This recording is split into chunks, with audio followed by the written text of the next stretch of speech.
Another one, and this is one that we're going to demonstrate in just a moment. If something is coming at me, okay, and it can be coming down or whatever, what do? We go like that. And what does it do? It goes like this. Our bones guide it literally into us. Huh? Well, what would happen if instead of doing this, I just turn it over like that? Okay? I can then move this over and it will slide past me. I've created a shield instead of a target. From here, I can step around something. I only have to move this far, right? You see the angle? It's almost nothing, a couple of inches. If I do this and it collapses, I literally have to push what's coming at me clear over to here to get around it. There's going to be things coming at you that you can't at that moment just shove out of the way. But you can slip out of the way, okay? And that brings up the essential difference between Yang Style Tai Chi and every other martial art I've studied in the last 50 years. Yang Style Tai Chi was created by a man who came and studied at the Chen village, all of the ways to defend the village and stop the attackers. But it wasn't his village. So he created a system designed so if the disaster happens, what he's going to do is get his family behind him and he's going to get out of there. And it makes all the difference, doesn't it? Whether I line up in front of something or whether I create a shield and go around it. Okay? In dealing with a disaster, we are dealing with forces that we definitely want to go around. We do not want to confront them head on and use the techniques and the engineering we've developed for that. I'll give you one more example and then we'll demonstrate that. If I'm going to push something, I'm in the debris, the old door is broken down, I can't get it open, and I have to move this stuff, how am I going to do it? Well, what happens if I do this? Okay, I push. Or what happens if the wind is blowing and I'm trying to hold the door shut? I'm here. If I fail, it comes right back on me. Once again, guiding the force right into the center of me. They have a technique, I love the names. The fair lady works the shuttle. Whatever.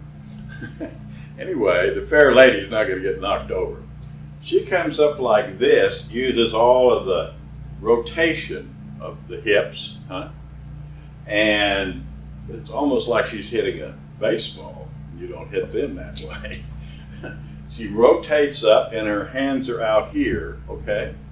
And she can push harder than I can push this way because she has the momentum.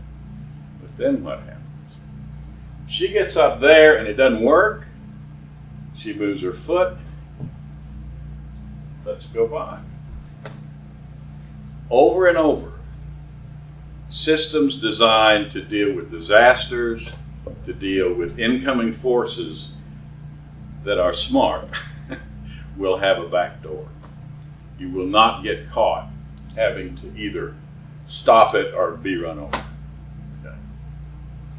Okay, let's look at a common problem that happens when people get into a situation where they're in the house, they've kind of gathered the stuff on the floor, they go in, here's closets, here's all this stuff on the shelf, okay? Over and over with the people I've talked to who've been in these situations say, there's a lot of injuries. People go up to get something off the shelf and the whole shelf comes down. All of a sudden they're confronted, now this could happen during a storm too, but they're confronted with forces coming in this way and their reflex piles it right on top of it, okay? Rick Bollard, chief of the campus police here at SWASU, is going to help me demonstrate a few things having to do with the way incoming forces need to be dealt with, okay? These are basically the upper body movements. Now I showed you one, as you recall, when I stepped like this. It's called the single whip. Now, this is a configuration that you should go to instinctively anytime you go off balance and are heading toward like a wall, something of that sort. If you're going to catch yourself, our instinct is to do this, which, as you can see, as you fall, is very apt to break your wrist. On the other hand, by taking the Tai Chi stance like this, you're guarding your hand, you're guarding your wrist, and you can follow all the way up and use your shoulder to keep your head off the impact, okay? So that's one. Another thing that happens, and I've been advised by people who've gone to rescue people in these situations before, one of the things that happen is once they get into the rubble and they're working around, they will see things above them that they are trying to get off shelves in their homes and that sort of thing. So when you have something up here that you're trying to deal with, one of the things that we do that is, from an engineering point, very dangerous, is if we see something falling, we do this, okay? And as you can see, that's going to guide it right down on us, okay? Now, if you would grab this other object, let me show you, we could use that, but this will show you the angle of force much better, okay? When something is coming down at me, the first thing I would do is I would try to interrupt it, okay? I will try to turn in this manner and guide it around me, forming a shield, okay? Now that works wonderfully, huh? I stop it, I guide it around me. However, when the shelf comes off and all the stuff comes down, and all of a sudden it's forcing me back and I can't leverage it, then I simply use the other version of this move and guide it around me that way. So I, in a way, have a roof on my house. This would guide it this way. If it's too much, I can turn around and I can guide it that way.